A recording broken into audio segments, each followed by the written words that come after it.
Abba Daba, TikTok, Boohoo. These nicknames sound like an app on a smartphone, but they belong to real badasses, gangsters with blood on their hands, hundreds of people. Jews like to be portrayed as fiddlers and glasses, but in early 20th century New York. In New York in the early 20th century, that image would never have occurred to anyone. Prohibition-era gangster in a blood-stained suit with a Tommy gun in his hands and a cigar in his mouth. His name would probably not be Giuseppe or Francesco, but Jacob or Yasha or Joseph, that is, Josiah. The image of organized crime in our heads is unfairly fixated on the Italian mafia. It's all the fault of Al Capone and Francis Ford Coppola with his brilliant movies. But in reality, if we are talking about the shadow economy, complex schemes, or powerful criminal alliances, Jews have surpassed any competitor. Not Italians have put on the Stream Contract. Killings built Las Vegas and created a powerful criminal organization. The example of the Jewish mafia shows how criminal groups in principle develop and become legal. In this video, you will learn how an ethnic Englishman invented the Jewish mafia and a rich man's son turned it into a respectable business. What was the relationship between gangsters and ravinas, and how the murder corporation came to be the most feared criminal, the worst criminal organization in American history. This is Magic. You're on a channel where interesting stories are not just told, but tried and true explain. When we think of New York, we think of skyscrapers, Central Park, yellow cabs, and lots of money. Of money at the beginning of the 20th century, skyscrapers were still 30 years away. Stench from horse manure, inequality was unbelievable, and there were far more poor people than there are now. The worst neighborhoods in New York City were Lower East Side in Manhattan and Brownsville in Brooklyn. To guess that the whole crime story began there in 1909, when the Meyer-Lansky family settled in Lower East Side. The Meyer-Lansky family settled in Lower East Side in 1909.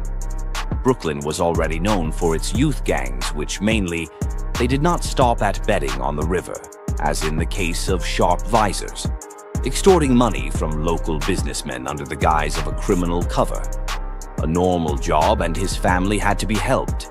Even now, at his age, the boys had only two career paths: either become a criminal or see the sun in the reflection of the shoes you shine for a dime.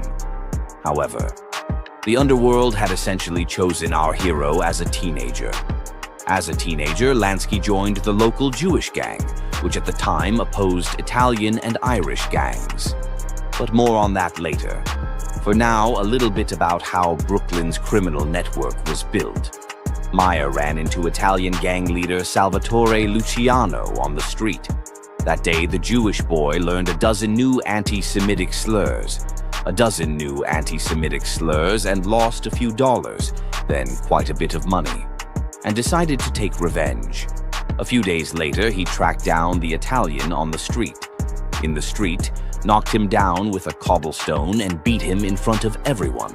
Xenophobes 5 years older and a head and a half taller than Lansky for this brave act. For this brave deed, not only the associates, but also Luciano himself. Soon the two hooligans became friends. Then nobody could have imagined that this would be the beginning of a real revolution. In the American underworld. The fates of these two boys were radically different. Luciano was called Lucky, and for good reason. His childhood was not as hard as Lansky's. He went to school, and his parents were not poor Belarusian Jews. At the age of 14, he decided to give it all up and got a job selling hats for $7 a week. That's about $250 in today's money. Money, which is not bad, but this money was not enough for him. Soon, criminal New York drew him into the F-Point gang. Interestingly, the gang was made up of mostly Irish and Italians, but the two friends couldn't have succeeded without another key character in our story, Benjamin Sigley Baum, or Baxius. Baxia's fate was generally not different from the others. He was an immigrant from Galicia, a poor neighborhood in New York City. One day, he was playing dice and suddenly heard police whistles. Bugsy was ready to start a gunfight when suddenly Lancelot, who was nearby. Lansky ran up to him and convinced him to run for cover with him. Later, Siegel realized that this was the right decision, the only right one, and befriended Mur, who was 4 years older than him. The two characters complemented each other perfectly. Baxi was a fearless comrade and was also called Wild Haya, translates roughly to a wild animal. He didn't think twice, and Meyer started a gang called the Buck and May Mob. Well, like a Procter GML or a Hewlett-Packard. I think the logic behind the naming is clear. The brains of the gang were Meyer Lansky, and the muscles were Baxi. Realized that in order to survive, he had to adopt and improve on the methods of his opponents. He founded several underground casinos and moonlighted as a car thief, even laundering money. And he had a garage for renting out cars and trucks. And storing the loot. But further down in the gang's history, there wasn't much funny about it when the gang was founded. Meyer was 18 years old at the time of the gang's formation, was able to raise the violence in New York City to unprecedented levels. They started small with harmless extortion. Meyer and Bucks didn't care about their victims' backgrounds. They extorted money from anyone they could catch, from Italians and Jews. But the racket was just the beginning. Even then, the newly formed mafia started running drugs and prostitution. Luchan's experience came in handy. He had been close to the mafia pimp business since he was a teenager. No matter who they could get their hands on, they would kidnap girls to sell their bodies under threat of murdering Jewish girls, among other things. To make sure the gang hired professional shooters and weren't afraid to use them in practice, especially Baxi, according to his colleagues, who was just waiting for the opportunity to shoot someone and derived he took genuine pleasure in the suffering of his victims, which is when the fruitful cooperation between the Jews and the Italians through Luciano Baxi began, with the Italians through Luciano Bax, and the mob carried out assassination orders for other groups as well. Soon this cooperation would take a completely different turn, but for now let's talk about where in New York City an ethnic mafia in New York City in the first place. Jewish The Flamingo Hotel is one of the most famous hotels in the world, popular because of its casino. Criminal New York, real name Mir Lansky Sukovsky. His family came to New York from Grodno, a city of the Russian Empire in what is now Belarus, and simplified the surname. As many immigrants did, his grandfather was a Ravina, and parents, because of pogroms and other harsh living conditions, from the second attempt emigrated to the US. I talked in detail about the discrimination of Jews in the Russian Empire in the video about Yevno Azif. But the pogroms affected not only Russia. Some Jews moved to the United States. Only Russia. Some of the Jews who moved to the US were from Austria-Hungary, like Bugsy Siegel's parents. In a new place, they felt unwanted. The states simply didn't have time to create jobs for all the new. Let's take a look at the largest diasporas of the time. The Irish came to the US in the mid-19th century. In the mid-19th century, they were literally running from death. The potato famine for several years in a row, the potatoes that fed the whole country, didn't grow in Ireland. The country's population dropped by 25%, and because of the famine and emigration for a while. For a while, the American cities on the East Coast were 1/4 Irish. 1870s there was an influx of Sicilians shortly before the unification of Italy, and the new government imposed stiff taxes and a 7-year military service for underdeveloped and agrarian Sicily. It was such a disaster that they were ready to abandon their home and swim across the Atlantic. Sicily, what awaited them in America. De facto, they were allowed to practice certain professions, and the quotas on the number of Jews in schools and universities were quite official. In general, everything is almost like in the country where they came from. Imagine being in this situation at home. You could be beaten to death in a pogrom. And here, you can't get a job, you can't even go to university, and you have to live somehow. When the Jews came to America, there were already a lot of ethnic gangs made up of children. There were enough of these gangs, like in the great movie Once Upon a Time in America, hanging around the streets, stealing, extorting money, sometimes, beat up and even killed passers-by. But these gangs developed faster than in Britain. At the end of the 19th century, they had a hierarchy of regular illegal earnings and full-fledged fighting units. The most famous gang was the Irish 5 Points Gang, later joined by Lucky Luciana, New York City neighborhoods. And importantly, it posed a danger to Jews. Jews were forced to respond as the first formal leader of Jewish crime. The first formal leader of Jewish crime was Edward Eastman, nicknamed Monk, which is a monk. Interestingly, he was probably not Jewish. None of his relatives were known to follow Jewish traditions, and he was probably a Protestant. He lived near Jewish neighborhoods, so he decided to take a chance. He was a peculiar man. He was a big cabinet with a mouthful of gold teeth. He walked around town with a little hat and a waist-high naked. Iman had a legitimate business, pet store where he sold pigeons and other birds. His career path was probably even more unusual than his appearance as a bird salesman.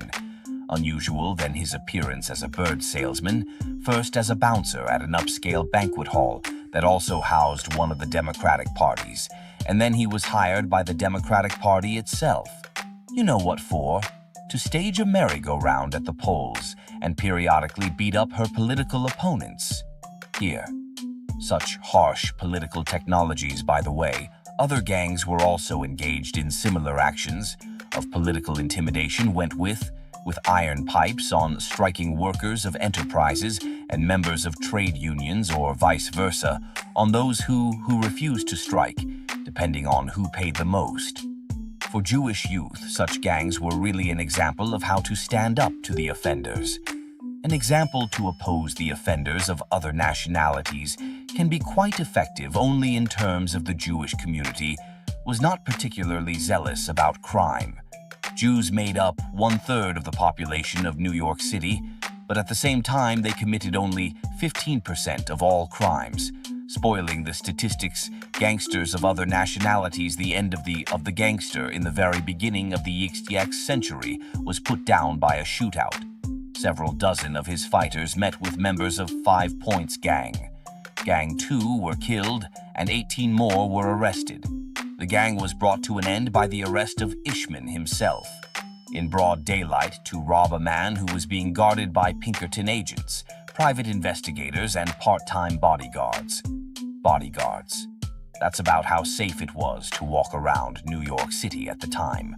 The leader of the first Jewish gang spent 5 years in prison, during which time the gang fell apart and lost several other key people.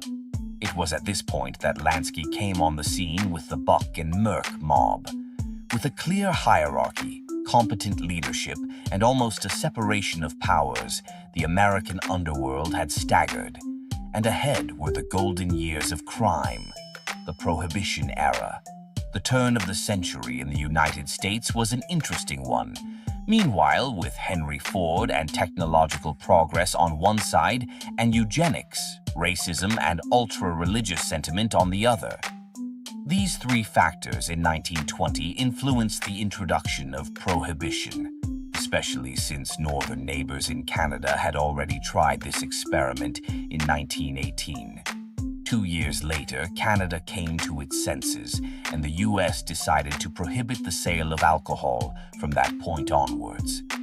Many successful liquor smuggling ventures in the movie Once Upon a Time in America. The illegal business was to organize underground bars. Organizing underground bars, but the proceeds of such establishments do not compare to what in the Marla did in real life. He was the first to smuggle alcohol across Lake Ontario on the US-Canadian border. It's not safe to make bad liquor yourself, just so you know. 17 people have died in Russia in the last 10 years because of moonshine apparatus explosions, and it was the beginning of the last century. Importing alcohol from South America or Europe is long and expensive, but they were constantly caught by the Coast Guard. All the high-ranking officers of such a large department cannot be bribed. Ontario was guarded by ordinary police officers who were easier to bribe, and if anything, it wasn't long before journalists were calling Lake Ontario Jewish Lansky. He was the brains of the tank and May mob for a reason. He came up with the idea of tying bags of salt and Pantone to crates of illegal liquor. Could be thrown overboard and escape, but after a while the salt would dissolve in the water, and thanks to the Pantone, the liquor would float up safe and sound. But it wasn't enough for the Jewish mafia boss that his contraband was already being, so he decided to get into the counterfeiting business. Lansky negotiated with producers to give him their best chemists for a cut of the profits.